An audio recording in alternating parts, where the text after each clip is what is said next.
آج کا موضوع ہے کہ بچوں کے لباس کے انتخاب میں والدین کو کن باتوں کا خیال رکھنا چاہیے۔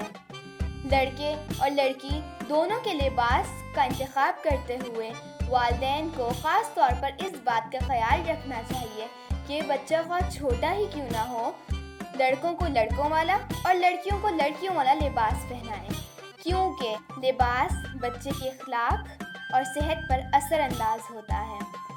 اللہ تعالیٰ نے قرآن مجید میں سورہ اعراف میں ارشاد فرمایا، اے اولاد آدم، بے شک ہم نے تمہارے لیے ایسا لباس اتارا ہے جو تمہاری شرمگاہوں کو چھپائے اور تمہیں زینت بخشے۔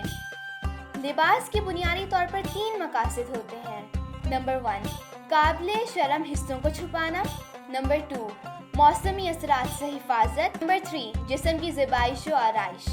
والدین کو بچے اور بچی کے لیے ایسا لباس تیار کروانا چاہیے جو ان تینوں مقاصد پر پورا اترتا ہو۔ خصوصاً بچی کے لیے ماں کو خاص طور پر اس بات کا خیال رکھنا چاہیے کہ جدید فیشن اور نامناسب کپڑوں سے اسے دور رکھا جائے اور شروع سے ہی اسلامی لباس پہننے کا عادی بنایا جائے۔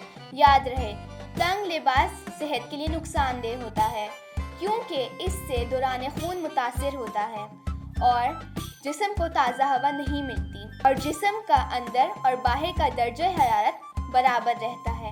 اسی لیے والدین کو بچے کے لیے ڈھیلا ڈھالا اور آرام دہ لباس بنوانا چاہیے۔ یہ تھا ہمارا آج کا موضوع۔ انشاءاللہ ہم لوگ نیکسٹ ویڈیو میں نئے موضوع کے ساتھ آئیں گے۔ آپ ہمارے چینل کو سبسکرائب کریں، لائک کریں اور اپنی تجاویز سے ہمیں کامنٹس میں آگاہ کریں۔ شکریہ، والسلام۔